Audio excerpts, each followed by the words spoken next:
क्या हुआ? मौत को इतना नजदीक देखने से पांव कांपने लगे।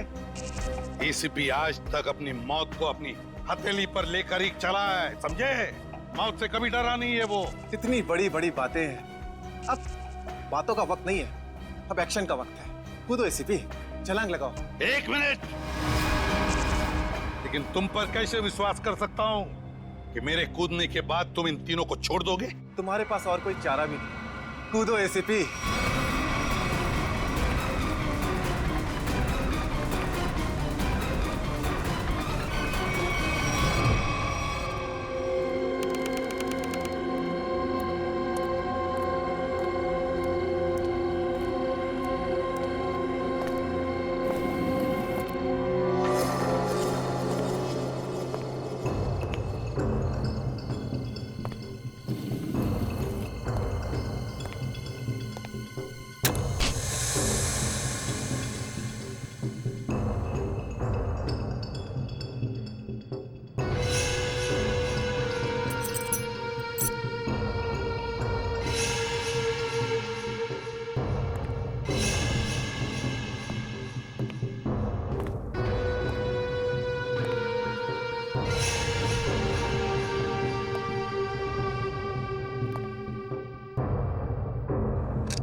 ये शो देखते वक्त तो पेट के दर्द की दवा साथ में रखनी चाहिए। हंसते हंसते पेट दर्द हो गया।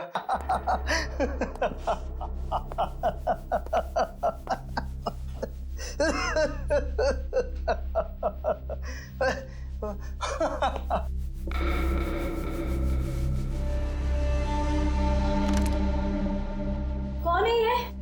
प्रमोद कौन है ये? बहुत खुशकिस्मत हो तुम। मौत से कुछ पल पहले इतनी हंसी और इतनी खुशी हर किसी को नसीब नहीं होती। कौन हो तुम? अंदर कैसे आए? मौत को अंदर आने के लिए किसी न्योते की जरूरत नहीं पड़ती है।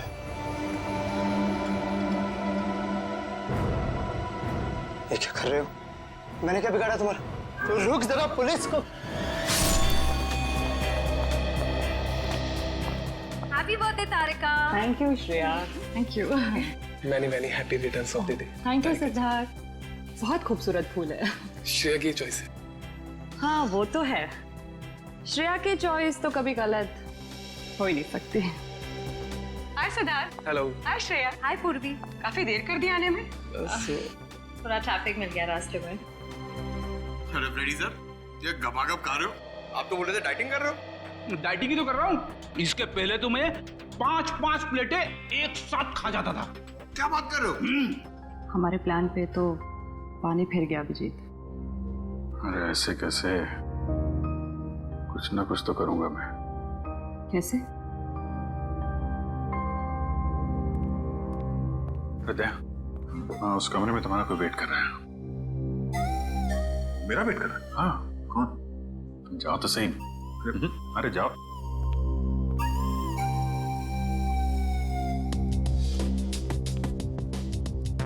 हे सिद्धार्थ, वो तुम्हें मेरी जासूसी नॉवेल्स की कलेक्शन देखनी थी ना? चलो दिखाती हूँ। चलो श्रेया।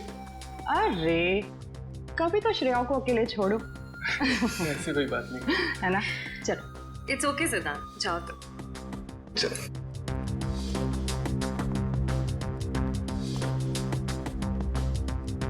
अरे श्रेया, तुम यहाँ? वहाँ कमरे में कोई तुम्हारा वेट कर रहा है।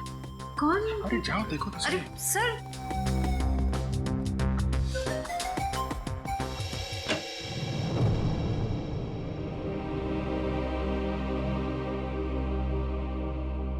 श्रेया,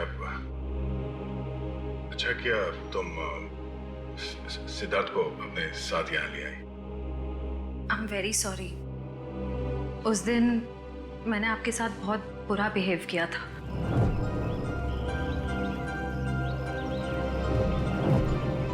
छोड़ो ना, मैं भूल गया हूँ, तुम भी भूल जाओ। काश भूल पाना इतना आसान होता। जिंदगी कितनी सिंपल हो जाती है।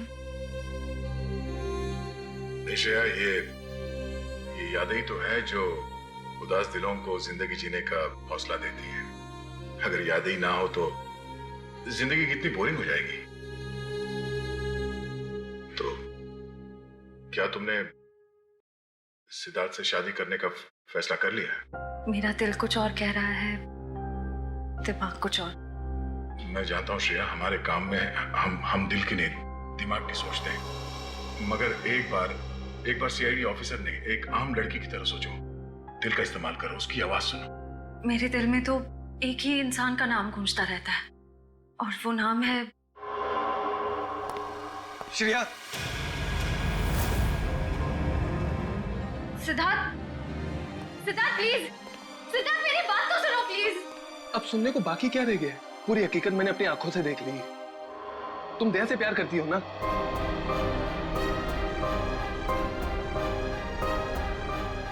सिद्धार्थ, मैं इस बारे में तुमसे बात करने वाली थी। की क्यों नहीं? सिद्धार्थ, काम इतना होता है, मौका ही नहीं मिला मुझे। मौका नहीं मिला? I just can't believe I heard that. Siddharth, Siddharth please मेरी बात तो सुनो। ये इतना आसान नहीं हो के अपने आपको मेरी जगह रखकर तो सोचो, फिर पता चलेगा मैं किस अग्नि परीक्षा से गुजर रही हूँ।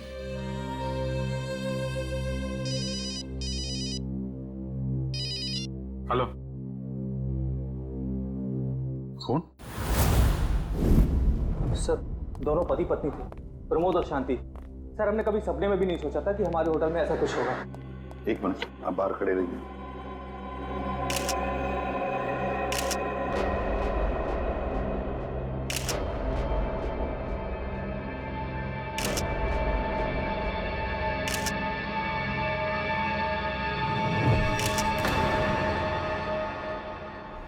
माय गॉड, दोनों की लाशें ऐसी इस अवस्था में। सर, इतने सारे केस सॉल्व किए लेकिन इस तरह का केस कभी नहीं देखा।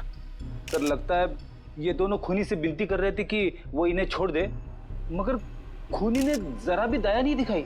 नहीं फ्रेडी, लगता है खूनी ने पहले इन दोनों को मारा और फिर यहाँ लाकर बिठा दिया, हाथ पैर बांध दिए। जिस तरह से इन दोनों को बिठाया कुर्सी में, लगता है खूनी हमसे कुछ कहना चाहता है। ये देखो, कम से कम 6-7 वार तो किए इस बेचारी पर। ऐसे इतनी बेरहमी से मारा है जैसे ये खूनी कोई सिर फिरा हो या फिर बदले की आग में ये सब किया है उसने।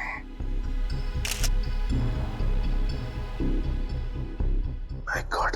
सर, इस प्रमोद की पीठ पे भी वार किया गया है।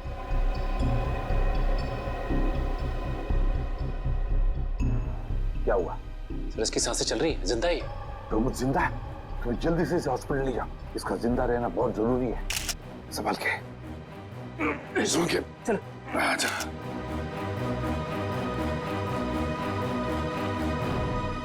एक बात बताओ, ये खूनी अंदर आया कैसे? किसी ने देखा कैसे? नहीं सर, ये सब रात में हुआ सर, और रात के वक्त इसकी ड्यूटी रहती है सर, इससे पूछिए आप। कैसे हुआ ये सब? सर, कुछ देर के लिए मेरी आंख लग गई थी रिसेप्शन डेस्क के ऊपर। तुम्हें शर्म नहीं आती ये कहते हुए कि तुम्हारी आंख लगी थी ड्यूटी पर? Sorry sir.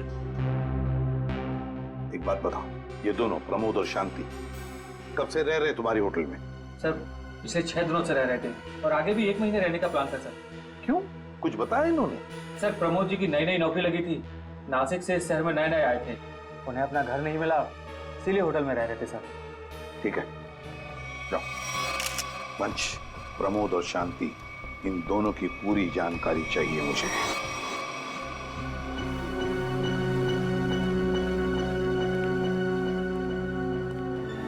हाँ सचिन, ये प्रमोद कैसा है? सर, डॉक्टर ने ऑपरेशन शुरू कर दिया है, थोड़ी देर में पता चल जाएगा सर। लगता है सचिन, ये खूनी शांति को ही मारने आया था, प्रमोद को नहीं। देखो ना, उसने प्रमोद पर सिर्फ एक ही वार किया और फिर देखा तक नहीं कि वो जिंदा है या मर गया।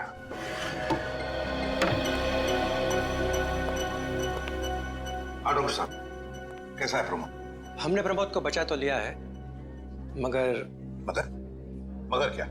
वो कोमा में चले गए हैं। कोमा में? लेकिन डॉक्टर साहब, प्रमोद को होश तो आ जाएगा ना? हम तो अपनी तरफ से पूरी कोशिश करेंगे, मगर कुछ कहा नहीं जा सकता। Thank you. कुछ भी हो, प्रमोद होश में आना ही चाहिए। खूनी को सिर्फ प्रमोद ने ही देखा है। डॉक्टर साहब, शांति की लाश से कुछ पता चला? दया, मौत की वजह तो तुम लोगों को क्राइम स्पॉट पे ही पता चल गई होगी। पेट पर चाकू के इतने सारे घाव हैं, उसी की वजह से मौत हो गई बेचारे की। हाँ, वो तो हमें पता चल गया था। उसके अलावा कुछ और? हाँ, एक खास बात। 2 महीने पहले इसका किडनी का ऑपरेशन हुआ था। ये देखो, इसमें एक फोटो है। किडनी का ऑपरेशन? वंश, पता करो शहर के किस हॉस्पिटल में शांति के किडनी का ऑपरेशन हुआ था। जैसे? और सर, वो क्राइम सीन पे जो खून मिला था वो शांति और प्रमोद का ही है। खूनी ने खून करने से पहले एक एक कदम फूंक फूंक कर रखा है। हाँ, काफी प्लानिंग की है खूनी ने इस जुर्म को अंजाम देने के लिए। उसे पता था कि ये प्रमोद ऑफिस से कितने बजे वापस आता है, और वो होटल के कमरे में पहुंच गया जब दोनों मौजूद थे। पर सर, अगर उसका मकसद शांति को ही मारना था, तो वो तो प्रमोद के आने से पहले ही जुर्म को अंजाम देकर वहां से फरार हो सकता था। हाँ, ये बात तो है। मुझे लगता है खूनी ने प्रमोद के ऊपर सिर्फ एक ही बार वार किया, और वो इसलिए क्योंकि वो चाहता था कि वो कोमा में पहुंच जाए और जिंदा लाश बन जाए। सर, लगता है ये खूनी कोई एक्सपर्ट है जो अच्छी तरह से जानता था कि वार कहाँ पे करना है। सर, वो एक्सपर्ट नहीं, मुझे तो सरफिरा लगता है। वरना मारने के बाद इन्हें प्रार्थना की पोजीशन में क्यों बैठा था? कोई तो गहरा कारण है सबके पीछे जो इस खूनी के अतीत से जुड़ा हुआ है। क्या प्रमोद की बीवी का खून हो गया और प्रमोद कोमा में है? जी हाँ। खैर, अब ये बताइए कि पिछले कुछ दिनों से प्रमोद का स्वभाव कैसा था? क्या वो डरा डरा रहता था या कुछ और अजीब बात? नहीं, ऐसा तो कुछ नहीं था। पर हाँ सर, मैंने उनको काम में बहुत सारी गलतियां करते देखा। साफ साफ बताइए, प्रमोद किस तरह की गलतियां कर रहा था? बेसिक अकाउंटिंग की गलतियां। मुझे तो हैरानी हो रही थी कि इतने काबिल और इतने क्वालिफाइड इंसान ऐसे बच्चों वाली गलतियां कैसे कर सकता है कोई। वो तो अच्छा हुआ कि मैंने उनकी गलती देख ली, वरना पूरी अकाउंट शीट खराब हो जाती। सर, मुझे तो लगता है उन्हें काम आता ही नहीं था। ऐसा कैसे हो सकता है? वो जिस कंपनी से आए थे वो तो बहुत बड़ी कंपनी थी, और कोई भी बड़ी कंपनी किसी ऐसे आदमी को अपने यहाँ नौकरी पर क्यों रखेगी जिसे उसका काम ही नहीं आता हो? अब तो इस प्रमोद की सारी कुंडली निकालनी पड़ेगी। ये पति पत्नी प्रमोद और शांति एक नंबर के धोखेबाज थे। इनके सारे सर्टिफिकेट्स और डॉक्यूमेंट्स नकली हैं। स्कूल और कॉलेज हर जगह के। ऐसी क्या वजह हो सकती है जिस वजह से 420 करके ये उस फाइनेंस कंपनी में काम कर रहा था? ये उस प्रमोद को वहाँ काम करके क्या फायदा हो सकता है? इस सवाल का जवाब तो उसी वजह से जुड़ा है निखिल, जिसकी वजह से इस प्रमोद की हत्या की गई। पर वजह जो भी हो, उस वजह का पता तो सीआईडी निकाल ही लेगी। लेकिन सर, हो सकता है इन दोनों का नाम भी नकली हो सकता है। ऐसा भी हो सकता है कि ये दोनों असली प्रमोद और शांति हो ही ना, बल्कि कोई बहरूपिये हों जिन्होंने उन दोनों की जगह ले ली हो सकता है। एक सेकंड। हेलो, हाँ बोल रहा हूँ। हाँ, कौन सा hospital? Okay, thank you so much. क्या हुआ निखिल? हमारा अंदाजा सही निकला। 2 महीने पहले पुणे की मोती हॉस्पिटल में इस प्रमोद की पत्नी का एक ऑपरेशन हुआ था। वहाँ प्रमोद की पत्नी का नाम शांति नहीं बल्कि विनीता लिखा हुआ है। विनीता? मोती हॉस्पिटल, पुणे।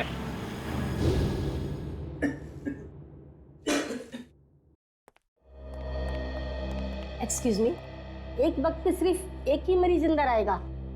हम लोग सीआईडी से। सीआईडी? मगर यहाँ मुजरिम कौन है?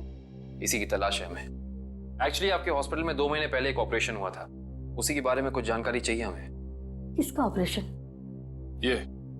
ये दोनों आपकी हॉस्पिटल में आए थे? ये तो मिसेस विनीता कुमार हैं। हाँ, मिसेस विनीता कुमार। और ये इनके पति, इनकी मौत हो गई? जी हाँ, विनीता कुमार का खून हो चुका है और उनके पति प्रमोद अब कोमा में है। डॉक्टर, ये बताइए कि मिसेस विनीता कुमार ने किडनी का ऑपरेशन कराया था ना? जी हाँ। हम उसके मेडिकल रिपोर्ट्स देख सकते हैं? यहाँ पे तो पति का नाम त्रिलोक कुमार लिखा है। मतलब त्रिलोक बन गया प्रमोद और विनीता बन गई शांति। इस पेपर में उनके घर का एड्रेस लिखा हुआ है। चल के पता करें, शायद कुछ पता चल जाए। नहीं निखिल, कोई फायदा नहीं होगा। इनकी पहचानों की तरह इनका एड्रेस भी नकली होगा, देखना।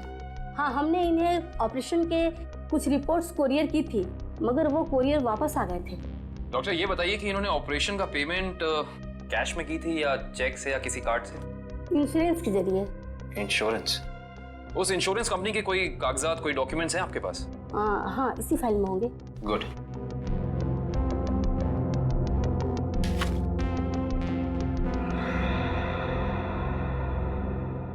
बिज हेल्थ इंश्योरेंस। अंकित, सभी अकाउंट्स और सभी खाते अच्छी तरह से बंद हो जाने चाहिए। कल शाम 5 बजे तक ऑडिटर आ जाएगा।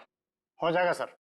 कभी सपने में भी नहीं सोचा था कि हमारी कंपनी का अंत इतना बुरा होगा।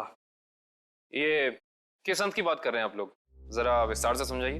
अगर आप अपने पैसे वापस लेने आए हैं तो भूल जाइए, क्योंकि जब तक अदालत अपना फैसला नहीं सुना देती तब तक हम किसी के रुपए वापस नहीं कर पाएंगे। पैसे वापस लेने नहीं, इंसाफ करने आए हैं हम लोग। सीआईडी से हैं। ओह, तो हमारी शिकायत सीआईडी वालों तक भी पहुंच गई है। शिकायत? ऐसा क्या कर दिया आपकी इस कंपनी ने? हमारी कंपनी ने नहीं, उस त्रिलोक ने आसमान की तरफ प्रगति करती हुई हमारी कंपनी के नाम को रातों रात मिट्टी में मिला दिया और हमें दिवालिया कर दिया उसने। त्रिलोक? एक सेकंड, आप इस त्रिलोक की बात तो नहीं कर रहे? हाँ हाँ, यही तो है वो। पर इसे क्या हुआ? किसी ने इसकी जान लेने की कोशिश की है, फिलहाल ये कोमा में। ये तो होना ही था, इतने लोगों को जो धोखा दिया इसने। किस धोखे की बात कर रहे हैं? हमारी कंपनी के क्लाइंट्स को झूठे सपने दिखाकर कहा कि सबके पैसे एक ही महीने में 2 गुना कर दूंगा, पर सबके पैसे बटोरकर 9 तो 11 हो गया वो। और क्लाइंट हमारी कंपनी से पैसे वापस मांग रहे हैं। बैंकक्रप्ट हो गया। इतने सालों से कंपनी की बनी बनाई इज्जत मिट्टी में मिल गई। खोए हुए पैसे और खोई हुई इज्जत तो फिर से कमाई जा सकती है, पर खोई हुई जान तो वापस नहीं आ सकती ना। क्या त्रिलोक ने किसी की जान भी ली है? हाँ, हमारी कंपनी के सीईओ अनुज जी, जो कि सदमे को बर्दाश्त नहीं कर पाए और दिल का दौरा पड़ने से उनकी मौत हो गई। कहीं ये सारा हमला अनुज जी का कोई करीबी तो नहीं कर रहा है? अनुज जी की मौत का बदला लेने के लिए? हो सकता है। अनुज जी के परिवार में कौन कौन है? उनकी पत्नी सुधा, जो कि अभी सदमे में है, और उनका बेटा विक्की। विक्की? इस विक्की का फोन नंबर दीजिए जरा। विक्की के फोन का सिग्नल यहीं आसपास बता रहा है। होगी मैं। अच्छा, अभी भी मागाधे रोड की तरफ मुड़ा है। मागाधे?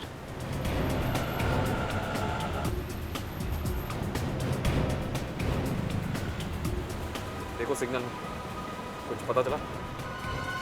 एक मिनट क्या हुआ? इस विक्की के फोन का सिग्नल यहीं आसपास बता रहा है। कहीं विक्की इस बाइक पे तो नहीं? हाँ सर, हो सकता है ये विक्की है। चेक करते हैं।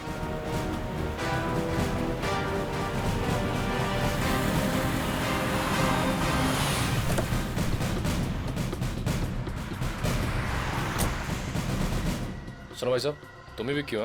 हाँ, और ये क्या बदतमीजी है? तुम लोग मेरा नाम कैसे जानते हो? तुम्हारा नाम और तुम्हारे सारे कारनामों के बारे में जानते हैं हम। सीआईडी। सीआईडी? इस शहर में क्या कर रहा है? कुछ काम था, और तुम लोग मेरा पीछा क्यों कर रहे हो? बकवास बंद कर।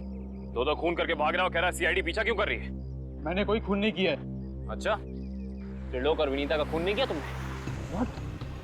त्रिलोक और विनीता मर चुके हैं? ड्रामा बनकर अपना, पूरा इतिहास है तेरा हमारे पास। उन दोनों ने तुमसे तुम्हारे पिता को छीना, उसका बदला लेने के लिए तुम यहाँ आए हो उनके पीछे। हाँ, मैं बदला लेने जरूर आया था, पर मैंने उनका खून नहीं किया। देख, सच बोल दे समझा, नहीं अपनी शक्ल नहीं पहचान पाएगा। मैं सच कह रहा हूँ। मैंने किसी तरह उनके बारे में पता किया। मैं उनके होटल भी गया था, मगर जैसे मैं उनके कमरे की तरफ जा रहा था, मैंने उनके कमरे में एक आदमी को जाते हुए देखा। कौन सा आदमी था वो? उसके चेहरे को ठीक से देख नहीं पाया मैं। तुम्हें जो भी याद है, जितना भी याद है, साफ साफ बताओ। कद लगभग 6 फीट, ओवरकोट पहना हुआ था उसने, और उसके बाल लंबे थे, यहाँ तक। हाँ, और उसने एलिगेटर शूज पहने हुए थे। Alligator shoes? हेलो, एक और खून?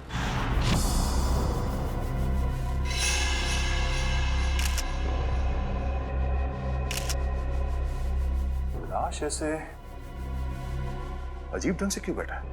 कमाल है सर, पिछले वाले केस में खूनी ने उन दोनों को होटल में चाकू मारकर प्रार्थना वाली पोजीशन में बैठाया था, और इसे गोली मार के इस तरह से। लगता है दोनों का खूनी एक ही है। गोली सीधे माथे के बीचों बीच मारी है। अगर ये सीरियल किलर होता तो इसे भी चाकू से मारता सर, क्योंकि विनीता को उसने चाकू से मारा था। इसे तो गोली मारी है। हाँ, मगर लाशों को ऐसे एक ही ढंग से बिठाना क्या दो अलग अलग खूनी करेंगे? मुझे लगता है दोनों का खूनी एक ही है। और जिस वक्त इस तिग्मांशु का खून हुआ, लगता है खाना खाने ही वाला था।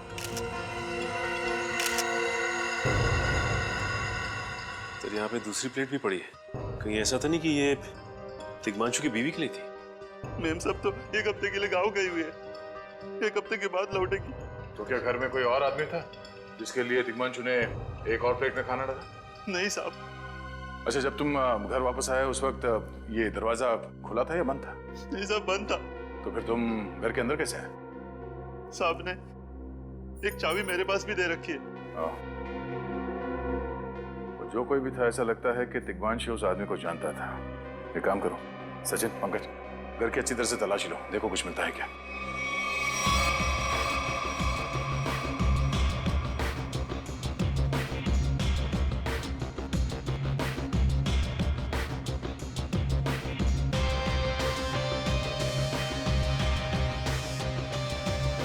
साहब। हाँ सचिन। हाँ सचिन। ये देखिए सर, यहाँ से शीशा निकाला गया है, चिटकनी खोली गई है और यहाँ से बाहर जाने का रास्ता भी है। मतलब कोई अंदर यहाँ इस खिड़की से आया था? सर, लेकिन इस घर में तो सेफ्टी अलार्म भी है सर। अगर यहाँ से कोई अंदर आया है तो सेफ्टी अलार्म बजना चाहिए था और सिक्योरिटी गार्ड को भी अंदर आना चाहिए था। अब इसका जवाब तो सिक्योरिटी गार्ड ही देगा।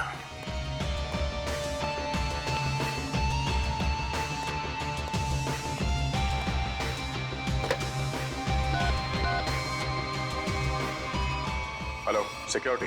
अच्छा, आज दोपहर को तिग्मांशु जी के घर से अलार्म बजा था, तो फिर आप चेक करने के लिए उनके घर पे क्यों नहीं आए? ओ आई सी, पिछले हफ्ते भी। ठीक है, थैंक यू। क्या बोला सर ये सिक्योरिटी वाला? सिक्योरिटी का कहना है कि अलार्म बजा था और उन लोगों ने घर में फोन भी किया, तो तिग्मांशु जी ने कहा कि गलती से अलार्म बज गया, इसलिए वो लोग ऊपर नहीं आए। सर, हो सकता है तिग्मांशु ने मजबूरी में कहा, खूनी ने उसके सर पे गन तान दी हो। कुछ कह नहीं सकते। बात करते वक्त अगर थोड़ी सी भी टेंशन हो आवाज में तो ये सिक्योरिटी वाले तुरंत भाप लेते हैं। दरअसल पिछले हफ्ते भी तिग्मांशु के घर से अलार्म बजा था और जब सिक्योरिटी वालों ने फोन किया था तो तिग्मांशु ने यही कहा था कि गलती से बच गया। सर, ये खूनी काफी चालाक लगता है, खेल खेल रहा है। देखते हैं, जरा देखो इस घर में कुछ और मिलता है क्या। खूनी ने कोई ना कोई सुराग जरूर छोड़ा होगा, चेक करो।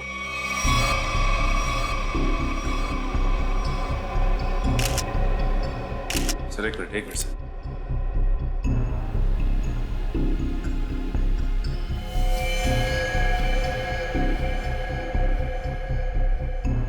ये देखिए सर, खून।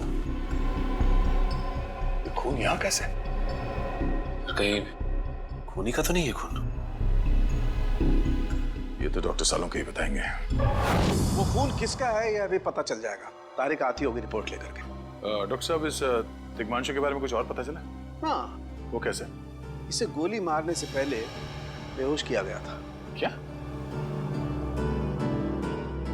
इसे बेहोश किया था? इसके खून में मुझे एक खास किस्म की दवाई के अंश मिले जो अक्सर इंसान को बेहोश करने के लिए दी जाती है, और वो दवाई इसे इंजेक्शन के जरिए दी गई थी। ये देखो। सर, बहुत ही अजीब बात है।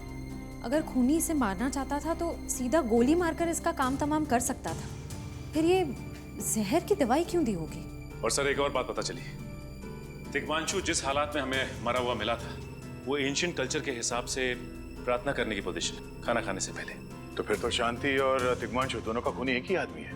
एक खूनी के लिए ये हत्याएं जुर्म नहीं, एक जश्न है। इसीलिए उसने टेबल पे ये प्लेटें सजाई, उसमें खाना रखा, एक अपने लिए और एक तिग्मांशु के लिए। और सर, तिग्मांशु को प्रार्थना की पोजीशन में बैठा के उसने गोली मार दी। सर, मैंने कहा था ना, ये खूनी एकदम सरफिरा है सर। हाँ सर, लगता है ये खूनी अपने आप को बहुत शक्तिशाली महसूस करता है। जिस वक्त इन सब की गर्दनें झुकी होती हैं उसके सामने, उसे आनंद आता है। नहीं सचिन, खूनी का मकसद लोगों को अपने सामने झुकाना नहीं, बल्कि अपने लिए प्रार्थना करवाना था। क्या मतलब? ये रही उस खून की रिपोर्ट। ये खून ना ही तिग्मांशु का है और ना ही उसके घर वालों का। ये खून उस खूनी का ही है। खूनी का? मगर वहां तो हाथापाई के कोई निशान नहीं मिले और उस जगह को देख के ऐसा लगा भी नहीं कि तिग्मांशु ने सेल्फ डिफेंस में खूनी के ऊपर हमला किया होगा। वो इसलिए दया क्योंकि ये खून खूनी ने अपने मुंह से थूका था। हमें इसके खून में से इसके सलाइवा के कुछ अंश भी मिले। उसकी तबीयत खराब है क्या? हाँ, वो बीमार है। उसके खून में एथिमोलाइसिन नाम की दवाई का अंश मिले हैं और उसका कीमोथेरेपी हुआ था। इसका मतलब उसे कैंसर है, ब्रेन का कैंसर, लास्ट स्टेज का ब्रेन कैंसर। इसीलिए वो लोगों से अपने लिए प्रार्थना करवा रहा है ताकि उसकी ये बीमारी ठीक हो जाए। हमारे क्रिमिनल डेटाबेस में चेक करो, पता करो ये कोई पुराना पापी तो नहीं है। नहीं सर, उस खूनी का हमारे क्रिमिनल डेटाबेस में कोई रिकॉर्ड नहीं है। कोई इतिहास नहीं है? नहीं सर। सर, तिग्मांशु की पूरी कुंडली निकाल के लाओ सर। प्रमोद की तरह इसकी पहचान भी नकली है। What? हाँ सर, ये देखिए, उसका असली नाम राकेश है और जिस तरह प्रमोद को चासू बीसी की आदत थी, ठीक उसी तरह राकेश भी भूली भाली लड़कियों को फंसाता था शादी के झांसे में। कई लड़कियों ने आत्महत्या की है इस तिग्मांशु और राकेश के चक्कर में। हाँ सर, शादी के बाद उनके पैसे लेके ये गायब हो जाता। सर, इसका मतलब खूनी ने 2 ऐसे लोगों को मारा जो पहले से मुजरिम थे। शायद उसने सोचा होगा कि मरने से पहले कुछ अच्छे कर्म कर लूं।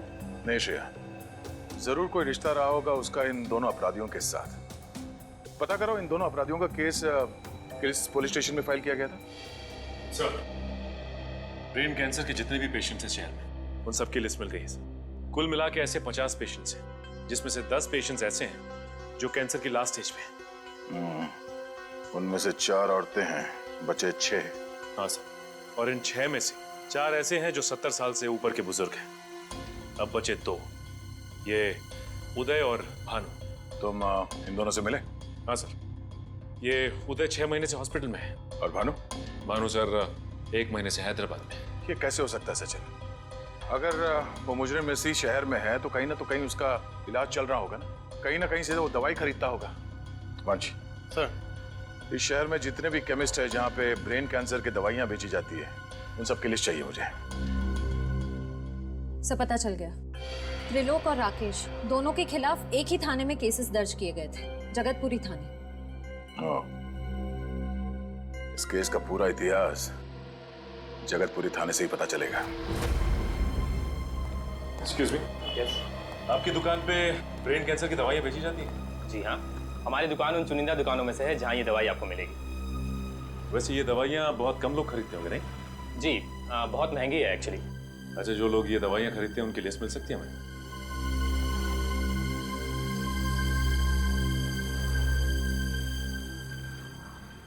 ये रही वो लिस्ट।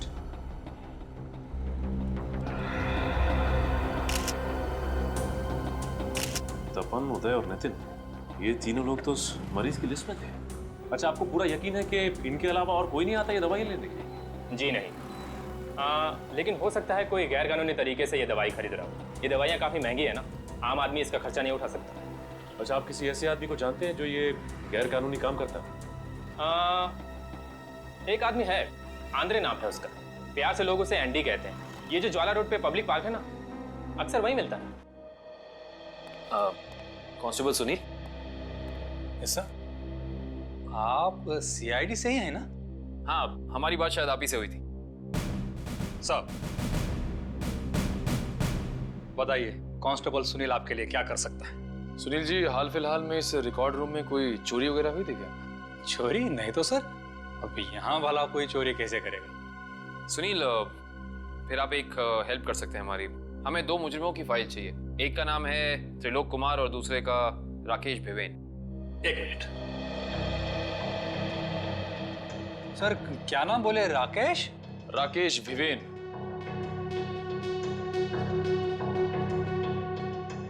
कमाल है, इसकी फाइल तो है नहीं यहाँ पे। अच्छा, वो दूसरा नाम क्या बोले?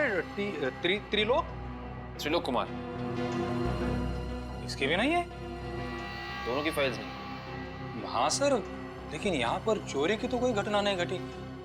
पता नहीं फाइलें गायब कैसे हो गई। सुनील, यहाँ याद करने की कोशिश करो, हाल ही में कोई दुर्घटना घटी थी क्या? पिछले महीने ऑफिस एरिया में आग लग गई थी, तो अच्छा हुआ फायर ब्रिगेड वाले जल्दी आ गए और हमारे रिकॉर्ड्स नष्ट नहीं हुए। जरूर ये आग भी जानबूझकर लगाई गई थी। आग लगने की वजह क्या थी? वो बताया गया कि मेन स्विच बोर्ड के अंदर शॉर्ट सर्किट हुआ था कोई इलेक्ट्रिशियन भी आया था काम करने के लिए? जरूर वहीं छेड़छाड़ की गई है। उस इलेक्ट्रिशियन का कोई आता, कोई पता, कोई कांटेक्ट है? दूसरे कांस्टेबल के पास था, लेकिन वो तो रिटायर होके गांव चले गए। हाँ, कोई बात नहीं। सुनिए, एक काम करिए, आप चेक करके बताइए कि और किन किन मुजरिमों की फाइल्स यहाँ से गायब हुई हैं। Okay sir. पता तो चले आखिर अगला शिकार है कौन इस अनोखे खूनी का। ये ले पैसे। अरे ये दवाइयाँ तो असली है ना। अरे अंकल जी, ये जो शक की बीमारी है ना, कैंसर से भी ज्यादा खतरनाक है। अगर आपको यकीन नहीं है कि ये दवाई असली है या नहीं, तो खुद जाकर दुकान से क्यों नहीं खरीद लेते? अरे तुम तो बुरा मान गए, मैं तो बस ऐसे ही पूछ रहा था, मेरा मतलब वो नहीं। जानते हो, इस तरह से दवाइयाँ बेचना और खरीदना दोनों गैर कानूनी है। बाकी तुम्हारा कोई फायदा नहीं है। मैंने सुना था कि सीआईडी बड़े बड़े केस हैंडल करता है। मैं तो छोटा मोटा चोर हूँ, जाने दो ना साहब। हाँ मिस्टर छोटे चोर, ये बताओ कि तुम्हारे पास से ये दवाइयाँ खरीदने के लिए कोई ऐसा आदमी आता था जो 6 फीट लंबा था और लंबे लंबे बाल थे उसके, और वो एलिगेटर वाले शूज पहनता था? हाँ, वही जो आगे से नुकीला होता है। हाँ, आया था चिराग।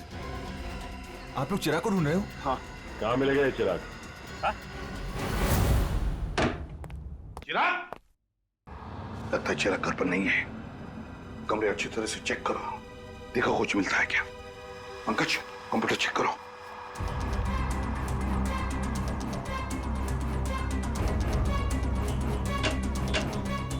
सर, ये देखिए, पूरी अलमारी गन्स और चाकू से भर रखी इस चिराग ने। My God. सर, हाँ, अंदर के कमरे में से ये खून से भरे हुए कपड़े मिले। पुलिस रिकॉर्ड रूम से फोन है। देखो।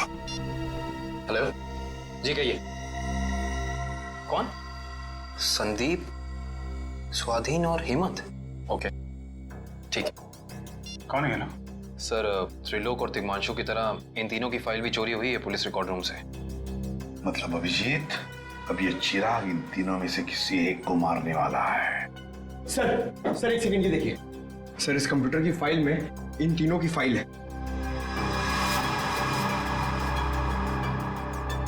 सर ये तीनों भाई हैं और बदमाश भी हैं, और इन्होंने 3 खून किए हुए हैं सर। सर यहाँ पे 2 एड्रेस है, एक चीकूवाड़ी और एक चारकोप पर चिकुवाड़ी। एक काम करते हैं अभिजीत, हम दोनों चिकुवाड़ी चलते हैं और तुम लोग तीनों भी चारकोप चले जाओ। Yes sir. हाँ सर। चलो अभिजीत।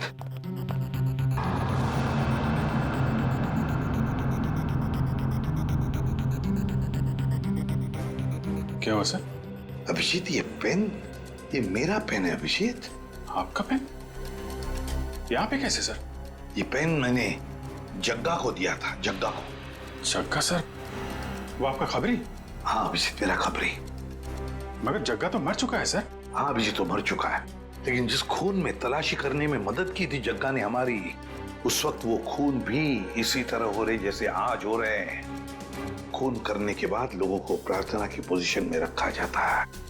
चलते हैं सर। नहीं अभिजीत, क्योंकि अभिजीत जिस तरह से वो खून किए जा रहा है, लगता है मुझे संदेशा भेज रहा है, तो मुझे मिलना चाहता है अकेले में।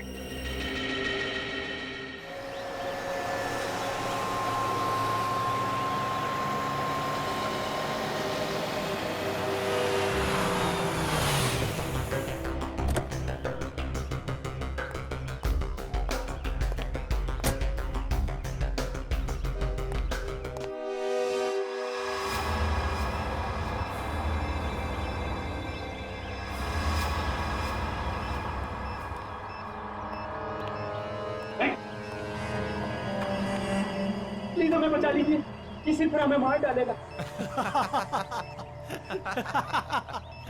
घबराओ मत, मैं इसे भी प्रद्युम्न हूँ, कुछ नहीं होने दूंगा तुम्हें। इनकी बातों को ज्यादा सीरियसली मत लेना, इन्हें तो झूठे वादे करने की आदत है, और इतनी बड़ी बड़ी बातें करने से पहले एसीपी जरा मेरा इंतजाम तो देख लो। बस रिमोट के इस बटन को दबाना है और ये तीनों हमेशा के लिए बूम धरती से गायब। क्यों कर रहे हो तुम ये? क्या गलत कर रहा हूँ? हाँ बोलो। पर ये तीनों तो वैसे भी कानून से भागे हुए अपराधी है ना, तो इन्हें मारकर क्या गलत कर रहा हूँ मैं? इन्हें सजा देने का हक तुम्हारा नहीं, सिर्फ कानून का हक है ये। बस यही तो प्रॉब्लम है, जब तक तुम कानून में हो कुछ नहीं हो सकता। क्या क्या चाहते हो तुम मुझसे? पहले अपनी ये गन मुझे दो। एसीपी, मुझे अपनी गन दो, वरना मैं ये रिमोट दबा दूंगा। एसीपी, मैं 3 तक गिनूंगा। 1 2 3। नहीं,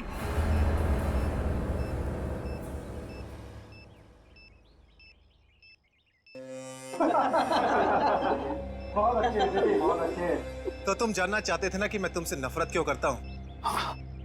जग्गा खबरी का नाम ध्यान है? याद है मुझे। मैं उन्हीं का बेटा हूँ। पता चल चुका था मुझे। एसीपी, तुमने मेरे पिताजी से वादा किया था ना कि तुम उनका बाल भी बाका नहीं होने दोगे। फिर क्यों नहीं बचा सके उन्हें? बोलो। देखो चिराग, तुम्हारे पिताजी की मौत का बोझ आज भी मेरे दिल पर है। बंद करो ये तुम्हारा नाटक। उस वक्त कहाँ थे तुम, जब मेरे पिताजी की मौत के बाद मैं और मेरी माँ दर दर की ठोकरें खा रही थी? खाने के पैसे तक नहीं थे हमारे पास। तो तुम मेरे पास चले आते, मैं कुछ मदद कर सकता था तुम्हारी। क्या कर लेते तुम? हाँ, सिवाय झूठे वादों के। तुम्हें पता है एसीपी, मुझे कैंसर है, आखिरी स्टेज। और ये इसीलिए क्योंकि मेरी माँ के पास पैसे नहीं थे मेरे इलाज के लिए।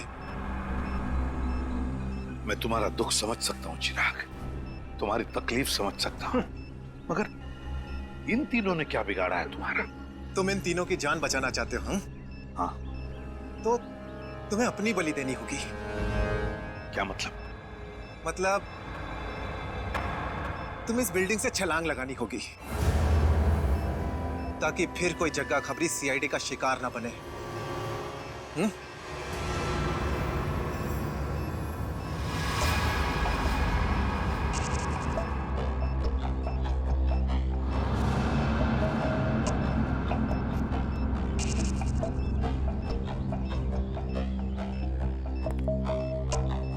ठीक है, मंजूर है।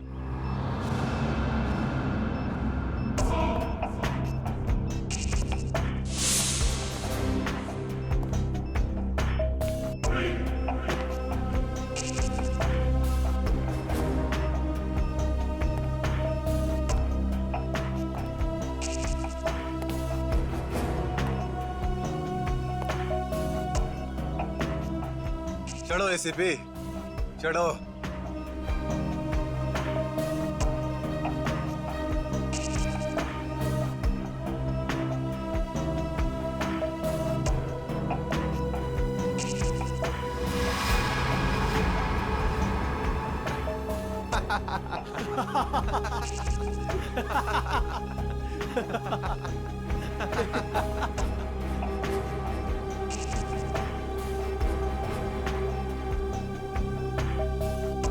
ऊपर जाकर मेरे पिताजी से माफी जरूर मांग लेना। क्या हुआ, मौत को इतना नजदीक देखने से पांव कांपने लगे? एसीपी आज तक अपनी मौत को अपनी हथेली पर लेकर ही चला है, समझे? मौत से कभी डरा नहीं है वो। इतनी बड़ी बड़ी बातें, अब बातों का वक्त नहीं है, अब एक्शन का वक्त है। कूदो एसीपी, छलांग लगाओ और अपनी ये बेहतरीन जिंदगी को अलविदा कह दो। चलो। 1 मिनट, मैं जरूर कूदूंगा, लेकिन तुम पर कैसे विश्वास कर सकता हूं कि मेरे कूदने के बाद तुम इन तीनों को छोड़ दोगे? तुम्हारे पास और कोई चारा भी नहीं है। कूदो एसीपी, वरना मैं इस रिमोट का बटन दबा दूंगा।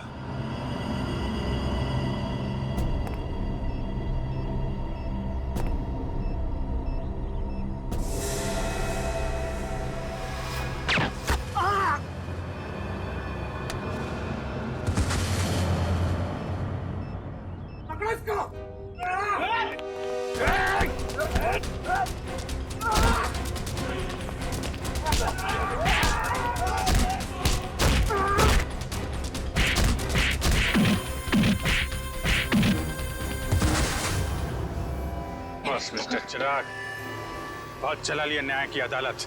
सीआईडी का काम सीआईडी को सौंप दो। रेडी? पंकज, उन तीनों के शरीर से बॉम्ब हटा दो संभाल के। और तुम मेरे दोस्त, मेरा खबरी जग्गा के बेटे लगते ही नहीं, उस बेचारे ने तो अपनी जान कुर्बान की हमारी मदद करने में, कानून की मदद करने में। मगर तुम, लानत है तुम पर, जैसे घटिया काम करने निकले थे। दो खून किए तुमने। तुम्हें तो शायद फांसी ही होगी, फांसी।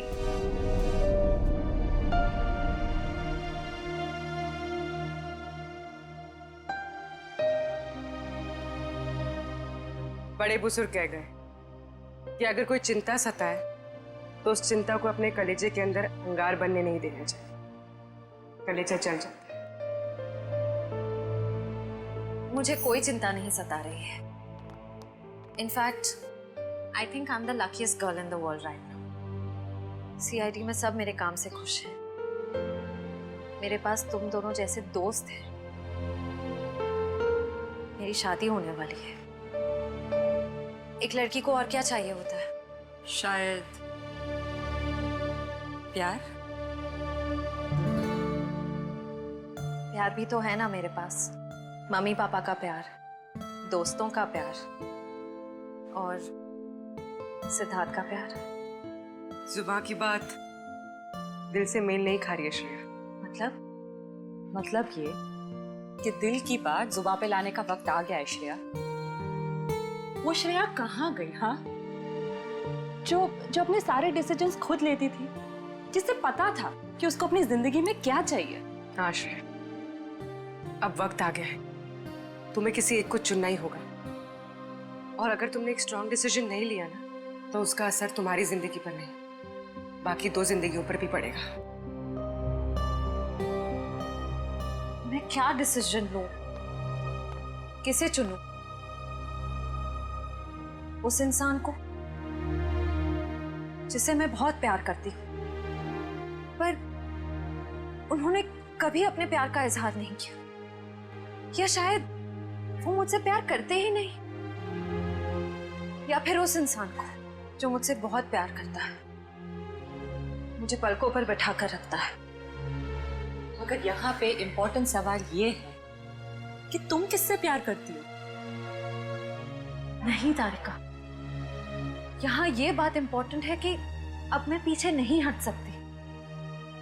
मेरे किसी भी डिसीजन से ना सिर्फ सिद्धार्थ को, बल्कि उसकी और मेरी फैमिली को बहुत दुख होगा। बच्चों जैसी बातें मत करो श्रेया। हर माँ बाप चाहते हैं कि उनके बच्चे को जिंदगी की हर खुशी मिले। तुम सिद्धार्थ के साथ खुश नहीं रह पाई तो क्या अंकल आंटी खुश रह पाएंगे? और अगर तुम खुश नहीं रही तो क्या सिद्धार्थ खुश रह पाएगा? तुम्हारा एक कदम श्रेया बहुत सारी जिंदगियों को अफेक्ट करेगा। तुम बस दिल से काम लो। देखो, दिल हमेशा सही रास्ता दिखाता है। ठीक है, अब से मैं अपने दिल की बात सुनूंगी। अगर मैं किसी भी कदम पर कमजोर पड़ जाऊं तो तुम दोनों को मुझे सही रास्ता दिखाना होगा। हाँ, लेकिन एक शर्त पे। कैसी शर्त? तुझे आइसक्रीम खिलानी पड़ेगी। Of course.